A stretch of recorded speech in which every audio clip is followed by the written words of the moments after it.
celle de sa race. Sa vie sentimentale apparaît fort agitée. Elle se marie d'abord avec un homme nommé Naglfari, et leur fils se nomme Aude.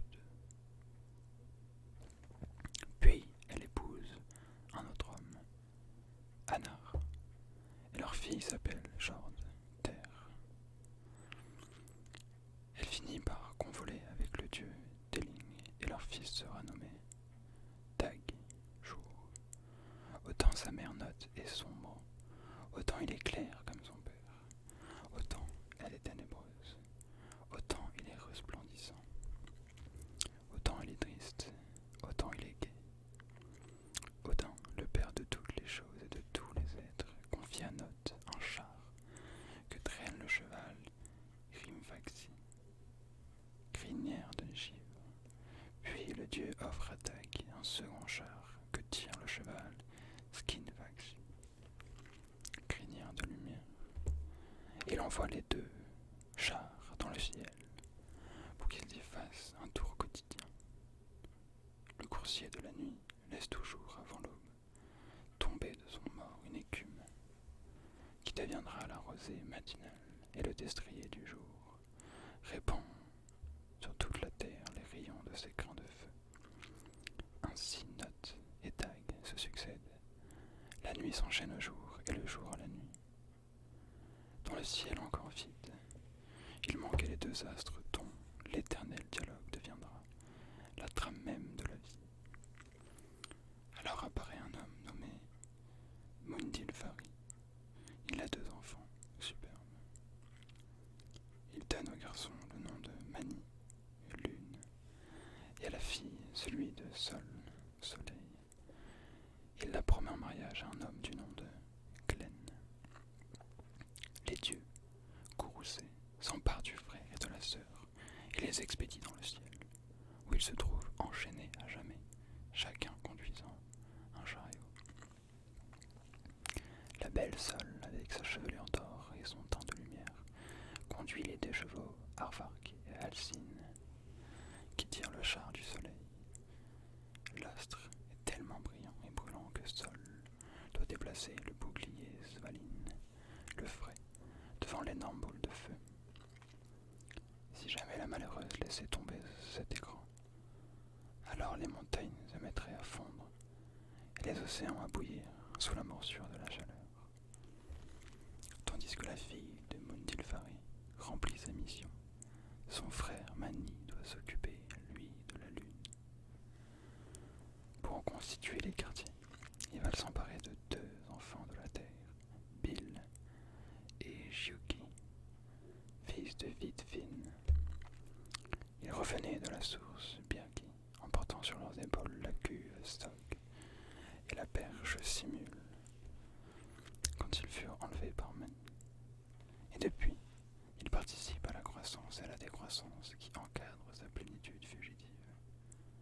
Le char de Mani et le char de Sol doivent se hâter dans le ciel, car ils sont poursuivis par deux loups gigantesques qui courent sur leurs traces et cherchent à les dévorer. Ces animaux fantastiques, Skoll et Hati, sont les fils d'une sorcière qui habite à Yernvid, le bois de fer. Les fauves, l'écume au croc, les poils hérissés, la langue pendante à l'aide derrière les deux astres, s'épuisant dans cette course sans fin. Mais ils sont féroces et tenaces, sûrs de leur destin. Skoll veut attraper le soleil du jour et dévorer la lune de la nuit. Après avoir réglé l'enchaînement du jour et de la nuit, comme la poursuite du soleil et de la lune, les dieux établissent le partage entre les deux saisons, le sombre hiver et le bel été. Le brusque automne et le court printemps sont si brefs qu'ils ne comptent guère dans le grand rythme des saisons nordiques. Le père de l'été est appelé Svasud et Vinsval le père de l'hiver. Peu d'êtres apparaissent aussi dissemblables. L'un est aimable et l'autre lugubre. Svasud est suave comme le miel et Vinsval exhale une haleine givrée. L'un est doux et l'autre rude, mais tous deux sont nécessaires pour assurer la grande loi de l'alternance. Voici désormais fixée la loi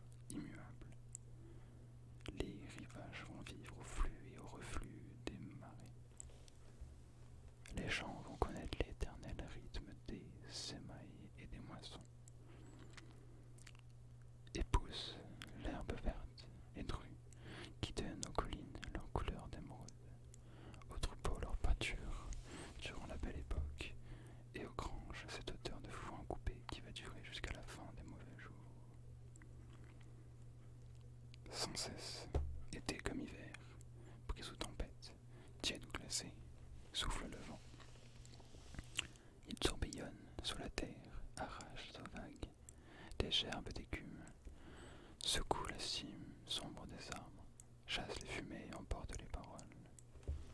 Le vent creuse la mer, en redoutable gouffre liquide et mugissant. Le vent arrache la neige des sommets et l'emporte en avalanche grondante. Le vent hurle sur les plaines, courbe les récoltes, transile les bêtes, arrache la chaume des toitures, fracasse les navires contre les rochers. Le vent règne en maître sur tout le pays de Midgard, là où souffrent, rient et peinent les hommes. Chacun sait ici, bas, d'où vient le vent, à l'extrémité nord du ciel, se tient un terrible géant que l'on nomme, en tremblant, Raetsvelg, la valeur de cadavre. Il possède des aigles que recouvrent des plumes d'aigle. Quand il les étend et les referme, le vent se forme, hurle, s'enfle. Voici la brise devenue tempête. Raetsvelg agite ses ailes. La famille se serre autour du foyer. La flamme vacille, se couche, meurt. Le vent s'engouffre dans les grottes et les ravins. Toute la nature gémit sous sa morsure. La valeur de cadavre agite ses ailes, mais jamais ne s'envole. C'est le vent qui obéit à ses ordres et apporte la peur par tous les mondes. Il n'existe pas moins de 9 mondes. 9 est d'ailleurs un chiffre sacré. Ne comptons pas 9 mois de gestation pour donner jour à un homme.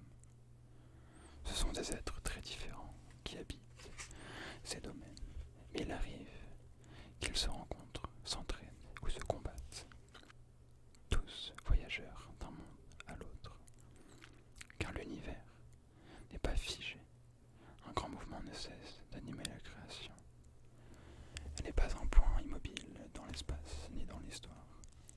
Les terres et les cieux connaissent la distance comme les êtres la durée. Elle n'est pas d'infinité ni d'éternité, mais un perpétuel devenir, l'aventure des dieux du Nord. C'est une chevauchée. De la connaissance des 9 mondes découle la conception identique de l'univers. À Muspelheim, dans l'absolu de la lumière et de la chaleur, règne le géant Surd, comme un volcan crachant le feu. À Niflheim, où tout se dissimule derrière les écharpes de brume, se terre le dragon Nidhogg, la mer rongeur. À Helheim, dans les ténèbres hostiles, se rassemblent les morts, qui n'ont pas eu le privilège de tomber au combat. À Jotunheim vivent les géants, que ce soit les colosses de la montagne ou les Thurs du givre. À Asaheim se réunissent les As, dieux de la souveraineté et de la force. À Vanaheim se retrouvent les Vannes, dieux de la fertilité et de la richesse. À Alphaheim volent les Alphes, génies aériens et lumineux que la tradition française nomme les elfes. À Svartalfheim vivent les Alphes noirs, que l'on nomme aussi les nains ou trolls, industrieux et malins. À Manaheim, enfin, règnent, bataillent et peinent les hommes qui descendent tous d'Ask et Tambla. L'aventure des hommes qui vivent à Manaheim a commencé au bord de la mer. Un jour, Odin, fils du dieu Bor, se promenait sur le rivage avec 2 de ses frères, Oenir et Lodur. Les 3 frères avisent soudain 2 armes.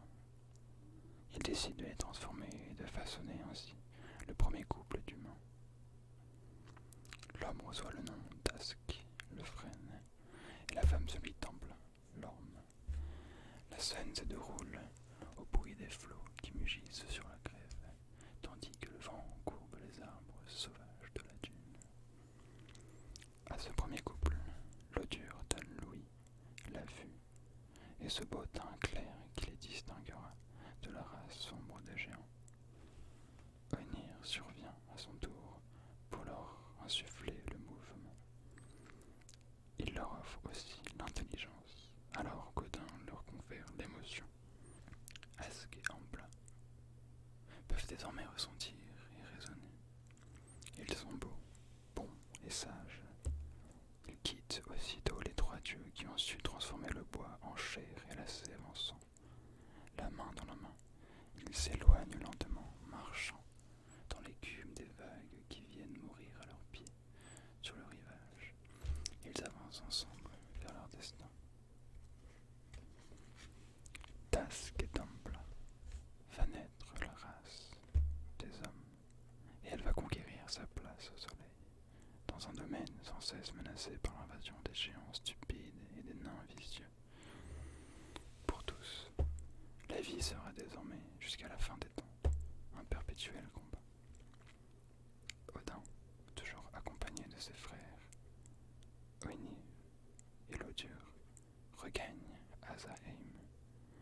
Ce jour-là, les trois dieux